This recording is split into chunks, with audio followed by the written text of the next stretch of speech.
Aqui no estúdio a gente conversa com a jornalista Sony Lacerda sobre esse assunto e outros temas do cotidiano da política da Paraíba. Boa tarde, Sony. Boa tarde a todos. Segundo turno só no próximo mês? Só no próximo mês, né? Como você bem disse aí, a questão do quórum estava caindo já na votação dos destaques, então acho que ele achou melhor, né, a estratégia, deixar o pessoal tirar férias, né, porque está todo mundo doido para visitar as bases. Então, para retomar depois com mais fôlego, né? E talvez com mais emendas. O jornal Correio da Paraíba, do domingo, trouxe uma matéria sobre a situação da Paraíba. Tem fala do presidente da FAMUP, do governador João Azevedo. Inclusive, esses dois atores, ainda com uma certa esperança da inclusão de estados e municípios, o Senado fazer. Tem clima para isso, Sony? Eu acho que tem. Né? A questão de João Azevedo, na Lei de Diretrizes Orçamentárias desse ano, a LDO, para 2020, já prevê um rombo aí de 1 bilhão e 500 mil. Né? Então, eu acho que é interesse dele entrar, né? Porque, de qualquer forma, se essa matéria tramitar aqui, ela é um pouco indigesta, não é verdade? Porque aí você tem que... São outros atores, né? É uma coisa bem mais localizada. Mas ele não descarta. Ele primeiro quer essa inclusão, né, tentar a inclusão no Senado. E aí eu li uma entrevista esse final de semana com o Tasso Gereissati, que é do PSTB, e ele deve ser o relator nessa comissão especial do Senado, e ele acredita que dê sim para entrar, né, que aí vai lutar para isso, e acha que entrando lá a Câmara não vai refazer, não vai desmanchar. É porque vai ficar estranho. Imagina só a posição de alguns deputados próximos do governo que votaram contra a reforma agora, no primeiro turno. Isso. Se o Senado inclui os estados, esses deputados vão ser convidados pelos seus governadores. Precisamos aprovar, né? Vai ficar um discurso incoerente, né? Governadores e prefeitos, né? E prefeitos. O próprio presidente da FAMUP, o George, tá realmente achando que vai entrar, ele defende isso, né? E os prefeitos também ainda estão fazendo pressão. O próprio jornal Correio diz o seguinte, que o presidente Adriano Galdino foi ouvido pela nossa reportagem, disse, a Assembleia está pronta para fazer o debate.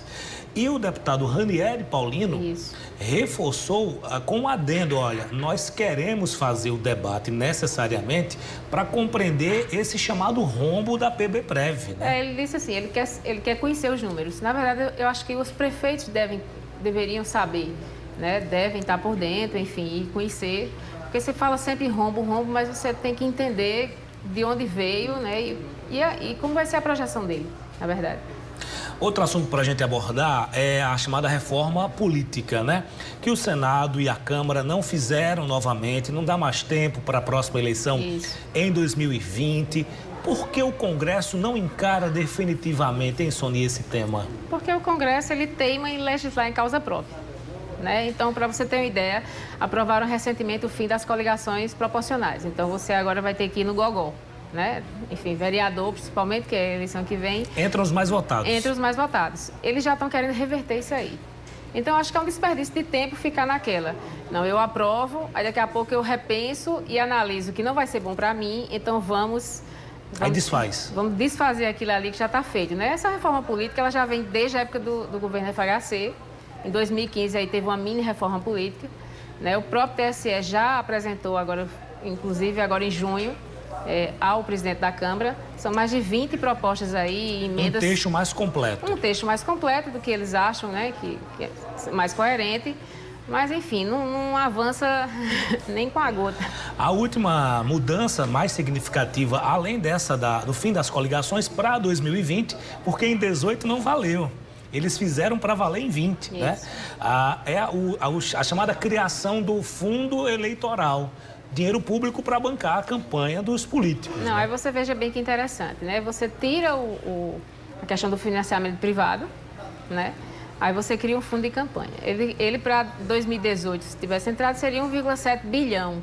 A projeção dele para 2020 é 3,6 bilhões. Como é que pode? Então, assim, um financiamento desse... Você não precisa de privado, não é mesmo? É verdade. Sony, em João Pessoa, a disputa municipal também promete ser extremamente acirrada. Luciano Cartacho deve apresentar o seu sucessor e o governador João Azevedo, Ricardo Coutinho, também devem ter um candidato competitivo. Além deles, outras forças também começam a figurar nessa disputa da capital? O PSB, enfim, todo mundo já sabe, mas a gente espera as convenções que deve ter o nome de Ricardo Coutinho, né? Ele tem dito, como ele sempre, meio que faz aquele charminho de que o partido tem outros nomes, o próprio Gervásio Maia, né, o deputado federal, tem se colocado à disposição, né? Mas no final vence quem tem maior capital político, né, eleitoral, então é preciso pensar. O próprio Democratas já tem aí Felipe Leitão e o ex-deputado Raoni Mendes, né, que aí devem bater chapa interna e ir para a disputa, né, a não ser que de última hora entre em uma composição aí majoritária, né, enfim. Tem o PTB? O PTB, né, que aí fez uma convenção semana passada e disse que pretende lançar, mas ainda não deu um nome, né, pode até testar aí o Wilson Filho, né, que é deputado estadual. Que foi candidato a vice de Cida. De Cida Ramos, exatamente. Né? Você vai ter o PSL, Bolsonaro? Isso. O PSL, assim, aqui em João Pessoa, a gente ainda não tem muito sinalização dele. Em Campina Grande é certo que ele vai apoiar o grupo de Romero Rodrigues, né? E aí Romero Rodrigues lá deve ter o nome tem o Bruno Cunha Lima, tem outros nomes também, tem que ver se vai haver a composição com o grupo dos Ribeiro, né? Porque Daniela é um nome sempre lembrado, né? A senadora. Eles falam em Lucas Ribeiro, e falam em Lucas, Daniela, que é o filho de Daniela, que hoje é vereador, né? Então, assim, Daniela, porque ela poderia sair do Senado, se caso perdesse, ela pode voltar. Isso. Né? Então, tem essa maleabilidade aí. Aqui em João Pessoa ainda, o MDB, nas últimas eleições, sempre teve candidato, né? Disputou com o Zé Maranhão, na última eleição fez uma aliança, se eu não estiver enganado, com o Luciano Cartacho. Com o Luciano Cartacho, Estava exatamente. naquela grande aliança com o PSDB, enfim, são partidos importantes. Esses partidos MDB, PSDB, eles devem ter uma participação de protagonistas aqui em João Pessoa, você acha? Falando do PSDB, essa semana eu recebi um card via linha direta de WhatsApp sobre a volta de Cícero Lucena, né? E aí, quem sabe? Ele tem dito que não volta para a política, mas todo mundo sabe que quando foi prefeito de João Pessoa, ele era uma pessoa muito dedicada, ele gosta da cidade e de repente ele pode voltar. Né? O MDB eu estou achando muito calado, né? Eu não sei se é porque Maranhão está em Brasília, né? O senador Zé Maranhão, e aí ele ainda está meio que respondendo os dividendos da campanha anterior, né? E Luciano Cartacho... Esse aí, Luciano Cartacho, é o prefeito da capital, foi reeleito com uma boa votação, inclusive, Isso, na última eleição. Exatamente. Mas quem será o ungido, aquele que Luciano vai apresentar? Olha, é incerto e não sabido, eu costumo dizer, como a gente diz no interior, né? Porque eu não vejo ele muito buscando ali um nome ou apresentando um nome, né? Até porque Lucélio Cartacho, que é o braço direito dele, não pode ser candidato, né? Pela ligação que tem, irmão gêmeo. Então, a gente tem que esperar. E o que eu acho é que, ao contrário do que foi feito em 2018, é preciso ter uma maior rapidez para uma consolidação de nome, desculpa. Será que ele vai com nome técnico, alguém da gestão? Diego Tavares, Socorro Gadelha, o próprio Zênede, que foi candidato a deputado estadual, ou ele vai buscar aí uma alternativa política? Eu acho que ele deve buscar uma alternativa política, né? São 3 nomes muito bons, Socorro Gadelha, enfim, né? Já é bem tarimbado aqui, mas eu não sei se eles teriam esse espólio eleitoral, né? Porque às vezes tem a questão da transferência de voto, né? A gente não sabe ainda, ele não foi testado se ele consegue transferir, né? Que é a mesma coisa em relação a Ricardo Coutinho. Que tentou duas vezes e não conseguiu. Manuel Júnior, vice-prefeito atual da capital, assumiu um partido relativamente grande, Solidariedade, né? Será que disputa em João Pessoa? É o sonho dele é ser prefeito de João Pessoa, né? Todo mundo sabe disso, ele tem dito aí, repetido. Então, de repente, né, como você não tem, a grande força hoje, a preço hoje, seria Ricardo Coutinho. Se Ricardo Coutinho realmente confirmar que não vai ser, e de repente ele tem chance, sim. A eleição fica aberta sem Ricardo, na sua opinião? Fica.